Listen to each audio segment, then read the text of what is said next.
jamaah. Alhamdulillah. Alhamdulillahirrabbilalamin. Masih di Islami itu indah. Tuh lihat tuh, senang tuh lihat tuh. Banyak jamaah di rumah yang baru bergabung, Masya Allah. Hari ini kita sedang membahas tema hijrah dari zona nyaman. Apa Ibu temanya? Bintang tamu kita ada Bapak Puspo Wardoyo, owner dari Wong Solo Group. Tepuk tangan dong. Lihat nih, Wong Solo nih. Wah, pasti udah pada lapar nih kalau ngeliat ini kan. Ayam bakarnya, enak. Terus tips suksesnya seperti apa? Pasti pada penasaran tapi nanti. Nanti kita akan ngobrol-ngobrol ya jamaah. Tapi sebelumnya nih, sekarang saya mau nanya-nanya dulu lagi sama Habib Novel. Habib Novel, mohon izin Habib. Habib, saya mau nanya dong Habib. Orang yang mau keluar dari zona nyaman tapi takut itu termasuk ini gak sih Habib? Apa? Menolak takdir Allah. Dan nanti kalau udah ditolak nanti Allah jadi gak ngebuat kita sukses. Jadi kayak gak ngeridoin semuanya. Jadi gak ngerubah keadaan orang tersebut. Seperti itu gak sih Habib? Mohon penjelasannya Habib ya. Coba kita lihat bersama-sama. Apakah seperti itu atau tidak ya? Oke, silakan Habib. Terima kasih Mas Ustadz Sonni. Amin ya Allah amin. Assalamualaikum warahmatullahi wabarakatuh. Bismillahirrahmanirrahim. Allahumma salli wa sallim ala sayyidina Muhammadin wa ala alihi wa ashabi ajma'in. Sebelum kita belajar bareng, saya mau nanya ini ibu-ibu dari mana nih? Cikeas, yang ini merah-merah? Tiga Raksa Masya Tangerang. Allah. Ini masih Cikeas, yang ini? Wah, saya jadi gak enak ini.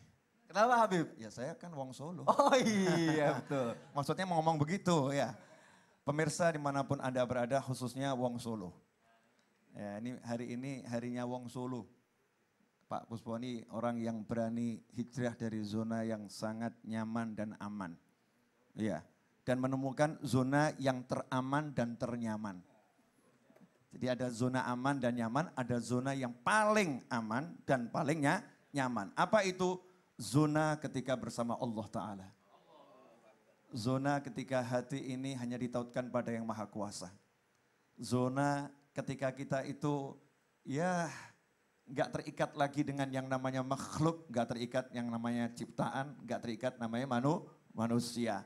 Nah yang sering nih buat orang jatuh, buat orang sakit, buat orang stres, ya karena sandarannya. Karena sandarannya. Orang ada di lantai 30, sandarannya lemah, dikira kuat ya, dikira kuat, sandarannya rapuh. Buat pegangan ini ternyata patah, terjun dia, terjun mati itu dari lantai 30. Nah termasuk ini, seringkali ada peluang-peluang besar. Ya ada peluang-peluang besar yang tidak diambil. Ya tidak diambil karena apa? Takut. Takut apa? Takut nggak bisa makan. Padahal di samping saya ada makanan enak nih. Ya, takut gak bisa makan, takut gak bisa hidup. Masa lupa ilmunya di waktu kecil? Bu, ibu, jamaah, pada lapar. Bu nanya bu, pernah jadi bayi? Oh alhamdulillah, pernah ngelahirin bayi? Yang belum, yang sudah, betul ya? Ada nggak bayi takut tengkurap? Nggak ada bayi takut tengkurap, betul?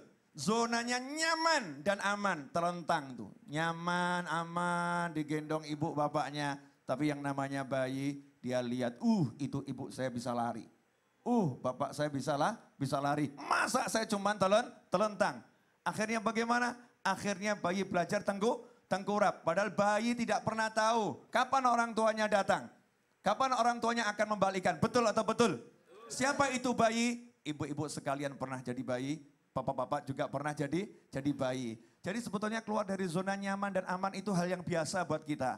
Tapi karena kita salah belajar dan salah meyakini, akhirnya semakin besar, bukan semakin kita mantap, tapi kita semakin takut menghadapi dunia. Setelah itu belajar lari, Masya Allah, mulai merangkak jatuhnya puluhan ribu atau ratusan ribu kali. Kemudian belajar berdiri, ya berjalan, berlari, akhirnya bisa atau nggak bisa?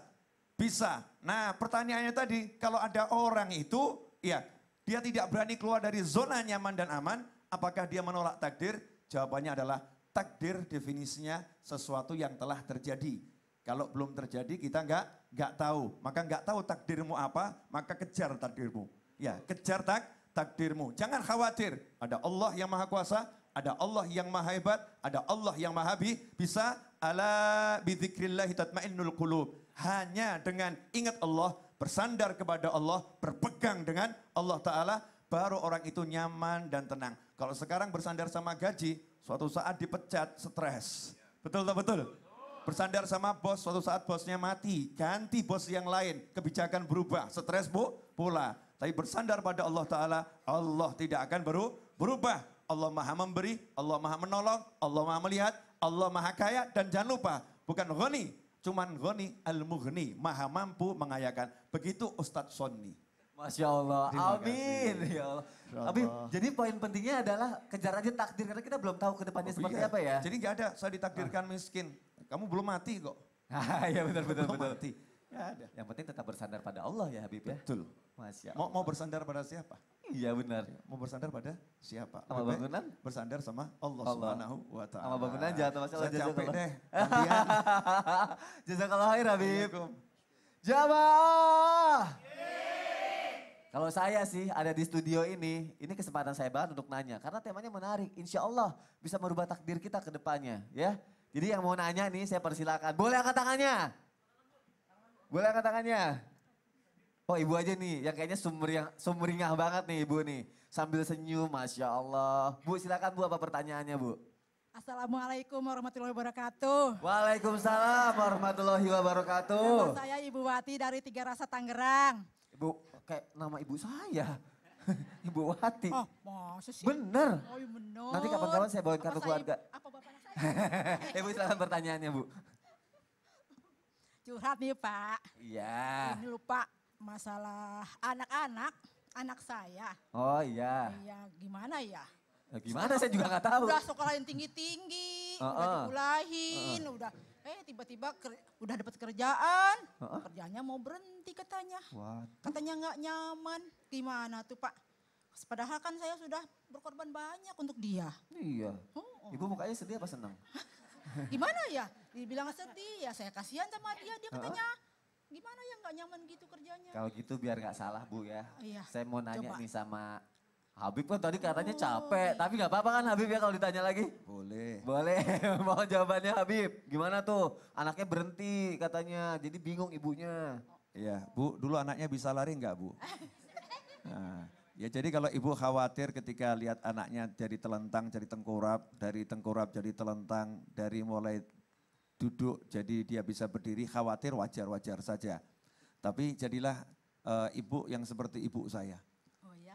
Ibu saya itu saya mau beli rumah harganya 5,65 M, saya nggak punya duit serupiah pun. Wow. Kemudian transaksi jadi, ya, dan bulan depan itu harus dibayar uang muka waktu itu ya, sebesar 1/4 M tanpa serupiah pun saya punya uang. Jawaban ibu saya ketika saya mintain doa, jawabannya bukan jangan aneh-aneh, nanti gimana bayarnya? Ibu saya nggak seperti itu, jawabannya kecil, insya Allah kamu dapat 10 M. Artinya apa? Kita jadi orang tua, semangatin anak, doakan, jangan takutkan. Jadi bawa anak ke Allah Subhanahu wa Ta'ala. Insya Allah doa ibu akan mengalahkan semua pola pikir manusia. Masya Allah. Makasih atas solusinya. Berarti doain anaknya ya Bu ya. Begitu aja ya. Assalamualaikum warahmatullahi wabarakatuh. Waalaikumsalam warahmatullahi wabarakatuh ya Ibu Wati, ya Mamah ya. Terima kasih untuk pertanyaan. Kepala orang dipegang. Itu bukan sandaran.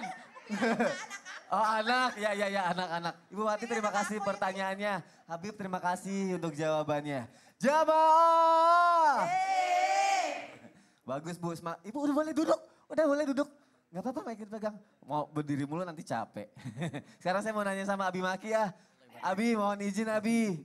Abi katanya di zaman Rasulullah sudah banyak ya sahabat yang hijrah ya. Akhirnya dari memutuskan usaha dari nol sampai sukses gitu ya Abi. Iya betul, ada beberapa sahabat yang seperti itu. Beberapa sahabat yang Iya seperti itu. luar biasa. Nah kita pengen tahu dong Abi siapa aja. Iya bismillah, Mohon insya Allah penjelasannya, disampaikan. Abi. Allah barik fiik. Bismillahirrahmanirrahim, Maha Suci Allah yang telah mengumpulkan kita di tempat ini seperti ini Allah kumpulkan kita, seperti ini juga kelak Allah kumpulkan kita di surga Firdausil A'la, amin ya rabbal alamin. Ada beberapa sahabat yang subhanallah berani untuk melakukan hal yang luar biasa. Di antaranya adalah yang sangat terkenal sekali, ada yang namanya Suhaib ar-Rumi atau Abu Yahya. Atau juga ada yang sangat terkenal Utsman bin Affan. Tapi dalam waktu yang sangat singkat ini ada seorang sahabat Rasul yang insya Allah semua sangat tahu sekali ini adalah Abdurrahman bin Auf. Abdurrahman bin Auf meninggalkan segala sesuatu kekayaan yang ada di kota Mekah demi mengejar cinta Allah dan Rasulnya berangkat ke kota Madinah. Sesampainya di kota Madinah, antara Muhajirin dan Ansor dijadikan persaudaraan yang sangat luar biasa. Dan ini adalah target yang paling utama. Ternyata Abdurrahman bin Auf bersaudarakan seorang Ansor, ya, dari Khazraj, namanya adalah Sa'ad bin Rubai. Sa'ad bin Rubai ini adalah orang yang cukup sangat kaya, terkenal di kota Madinah. Begitu Rasulullah mensaudarakan Sa'ad bin Rubai dengan Abdurrahman bin Auf, kata Sa'ad dengan mengatakan, "Ya Abdurrahman, anta akhui, kamu adalah saudaraku." Lalu dengan mengatakan kata-katanya, "Wahai Abdurrahman, dengarkan baik-baik. Aku punya kebun 2. Aku punya rumah 2. Bahkan aku punya yang namanya tempat tinggal 2. Bahkan dia katakan punya jongkok atau tempat jualan 2 di pasar. Bahkan aku punya 2 istri." Dia katakan, "Silahkan engkau cek mana yang paling disukai, di mana tempat kebun yang paling suka, kamu ambil. Yang paling kau suka, mana istri yang kau suka, aku akan tolak dan aku serahkan kepadamu." Itu sampai luar biasa saking cintanya. Rasa-rasanya tidak akan pernah terjadi lagi kayak beginian. Lalu apa yang terjadi? "Usikum wa iyaya nafsi bitaqwallah." Abdurrahman mengatakan, "Terima kasih, barakallahu fi amwalika wa ahlik."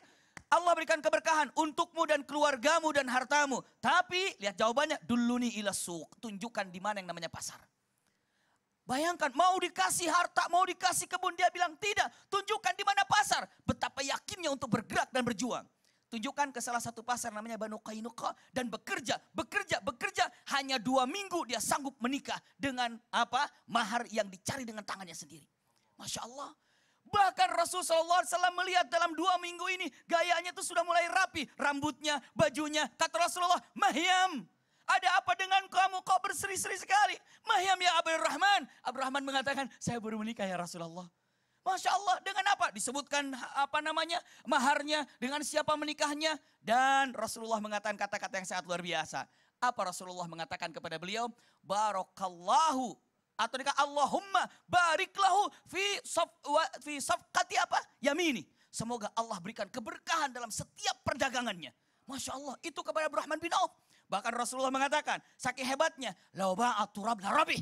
Abdurrahman bin Auf karena keyakinannya, tawakal kepada Allah, indahnya dalam berjuang. Seandainya Abdurrahman bin Auf jualan pasir di padang pasir, laku pasirnya. Bayangkan bagaimana. Ini pasir, di padang pasir dia bawa pasir. Pasir, laku dia. Rasul mengatakan demikian. Kenapa? Karena keindahan yang luar biasa. Camkan baik-baik. Di zaman Utsman bin Affan, itu ada pasukan yang sangat banyak. Ternyata bukan pasukan, ratusan unta dimiliki Abdurrahman bin Auf. Siti Aisyah bertanya, "Ini siapa?" "Ini punyanya Abdurrahman bin Auf." "Untuk apa?" Ternyata Abdurrahman bin Auf diinfakkan semuanya. Setelah diinfakkan, "Kenapa kau infakkan?" "Karena aku yakin akan mendapatkan 10 kali lipat balasan dari Allah." Apa yang terjadi? Beliau beli kurma ajwa. Lalu ditanya, "Mau dikirim kemana kurma ajwa?" "Ke Irak." Padahal Irak itu banyak kurma. Kata Abdurrahman bin Auf, "Saya akan kirim ke Irak." Kenapa? Karena nanti akan diganti oleh Allah Subhanahu wa taala. Ternyata kurma ajwa dikirim ke Irak 10 kali lipat gantinya. Kenapa? Bisnis yang luar biasa, indah, penuh keyakinan dan penuh dengan harapan besar tanpa pernah putus asa dan selalu husnudzon pada Allah Subhanahu wa taala. Masya Allah. Allah ibarik fik. Ini salah satu contoh Abdurrahman bin Auf. Masya Allah, jazakallah Wa iya khair. khair jaza. Allah ibarik fik. Kalau pada zaman Rasulullah, Abdurrahman bin Auf bisa dibilang salah satu yang hijrah dari zona nyaman, akhirnya memutuskan ke sesuatu yang besar dan menjadi sukses. Pada zaman sekarang, pasti banyak juga yang melakukan hal seperti itu. Bisa dibilang mungkin Bapak Puspowardoyo, setuju dengan itu? Hijrah dari zona nyamannya, dari seorang guru, akhirnya menjadi pengusaha dan sekarang menjadi pengusaha yang Masya Allah suksesnya luar biasa. Sekarang kalau gitu saya panggil aja Bapak Puspowardoyo. Tepuk tangannya dong Pak. Silakan Pak. Pak, waduh, Wong Solo Group. Ini saya sering lihat di mana-mana, ke daerah ini ada, ke sini ada. Saya juga suka makan ayam bakarnya. Jamaah yang ada di rumah pasti penasaran Pak. Mereka banyak yang makan ayam bakarnya, tahu Wong Solo Group, tapi pengen lebih tahu lagi sejarahnya itu seperti apa awal berdirinya. Dan produknya tuh ada apa aja Pak. Ya, pertama saya Wong Solo berdiri di Kota Medan tahun 91. Ya. Awalnya malah di kota Medan ya? Iya. Oh, terus Pak? Ya dengan ya dan kecil-kecilan tadi ayam 3 ekor. Ya, alhamdulillah dengan yang jelas saya ini ambil tadi bakat saya memang itu tadi. Saya memang dari kecil memang Bakatnya jualan. gitu itu. Karena sudah berkutat dengan itu karena dari turunan dari orang tua juga ya Pak ya itu, saya dengar jadi ya. saya itu bakat saya sehingga saya yakin betul bahwa apa yang ini kualitas saya itu kerjaan itu. Ini yang bisa dibilang jamaah hijrah karena dari Solo malah bukanya di Medan dulu. Jauh loh. Iya. Malah buka ayam bakar dan ternyata yang awalnya cuma laku Ya, 3 makanya. ekor. Ya. Ayam goreng ya? Betul. Yang lakunya awalnya cuma 3 ekor akhirnya jadi luar biasa Masya Allah ya Pak. Itu dari teman saya jualan bakso katanya, oh kalau buka di sana bagus. Jualan bakso. Jualan bakso di sana tetangga bagus. saya ya gitu. Akhirnya malah jualan ayam di sana. Enggak, Dan saya jualan teman saya jualan bakso. teman bawa jualan bakso, Nah, akhirnya bawa datang ke sana malah jualan ayam kan. kalau kamu di sini laku gitu. Ternyata terbukti Masya Makanya Allah. namanya makan Wong Solo di sana. Wong Solo. Pak, ini outletnya ada di mana aja Pak? Kalau saya lihat tuh di mana-mana saya Iya. saya suka makan di Tebet waktu itu. Iya. Saya ke daerah sini ada, daerah situ ada, kayaknya banyak banget. Dengar-dengar di Malaysia juga ada ya? Sampai Jeddah. Ya, ada 241. Berapa Pak? 241 outlet. 241 outlet, tepuk tangan dong. Masya Allah. Satu di Jeddah, bentar lagi kita ada 2 lagi. 2 lagi di mana Pak? Di Jeddah juga. Jeddah juga, Mekah Untuk- Madinah gitu ya? Madinah sendiri lagi nanti. Madinah ada lagi? Ya. Terus 10 di Malaysia. Ya. Masya Allah, ini mungkin buat jamaah nih yang nanti mau umroh, mau haji kalau tiba-tiba lapar sama ayam bakar Wong Solo, pengen makan makanan Indonesia, di Mekah udah ada ya Pak ya, bentar lagi mau dibuka di Madinah juga ya Pak ya. Sudah ada, di Malaysia udah ada 10, tepuk tangan sekali lagi dong. Masya Allah, Pak orang aja ya Pak ya, buka satu tempat makan, akhirnya tempat makan itu bisa memenuhi kebutuhan hidupnya, bisa menjadi lahan pencahariannya itu sudah bisa disebut sukses. Bapak punya 241. Itu sebutannya apalagi Pak kalau bukan Masya Allah itu sukses luar biasa Pak. Amin. Ya. Nah sekarang kalau udah kayak gitu pasti orang bertanya-tanya. Ini gimana ini caranya ya supaya bisa sukses kayak Wong Solo. Apa yang harus saya lakukan atau amalan-amalannya tuh. Apa harus tahajud kah, duha kah? Apa Pak? Semua orang pengen tahu, jamaah yang di rumah juga pengen tahu. Jamaah yang di studio pengen tahu juga kan? Nah tuh Pak, apa Pak rahasianya Pak? Ada amalannya juga nggak Pak? Ya. Selain kita profesional, artinya kita betul-betul profesi kita dan sungguh-sungguh betul. Dan itu juga kita berdasarkan syariat Islam juga. Jadi Wong Solo Group ini menganut dengan syariat Islam yaitu surat At-Toha. At-Toha? Ya, hai orang-orang yang beriman, orang-orang yang beriman berhijrah dan Allah dengan hati. Orang-orang yang Gimana Pak? Ustadz kami At-Toha? Surat orang At-Toha ya? beriman, Heeh. berhijrah, orang berhijrah dan berjihad jalan Allah dan harta dan jiwamu di sisi Allah lebih baik. Di sisi Allah Jadi orang yang berhijrah dengan harta yang di jalanmu di sisi Allah itu akan lebih baik lagi. di sisi Allah akan ditinggikan derajatnya. Akan ditinggikan Dan orang itu derajatnya. orang yang sukses, yang dapat menang. Berarti itu. seperti yang Ustadz Ya. bilang juga tadi ya, kalau kita maju tapi berada di jalan Allah, atas izin Allah, sandarannya Allah, maka Allah akan memudahkan semuanya ya Pak ya. Sukses ya itu. Berarti itu yang sudah Bapak lakukan. Jadi berarti Bapak melakukan semuanya atas dasar Allah Subhanahu wa Ta'ala. Niat dan yakin ya Pak ya. Masya Allah. Ini saya ngobrol sama Bapak, pandangan saya itu udah kesini aja nih Pak nih. Ini ayam goreng enak banget. Ibu-ibu juga pasti kayak gitu ya Bu ya. Lapar ya. Ih senyum-senyum. Lapar ya. Kalau gitu mau gak nyobain? Pak boleh dicobain gak ke ibu-ibu? Boleh. Ini Wong Solo ini enak banget. Percaya sama saya. Saya taruh dulu ini saya. Siapa yang mau? Boleh cobain. Masya Allah.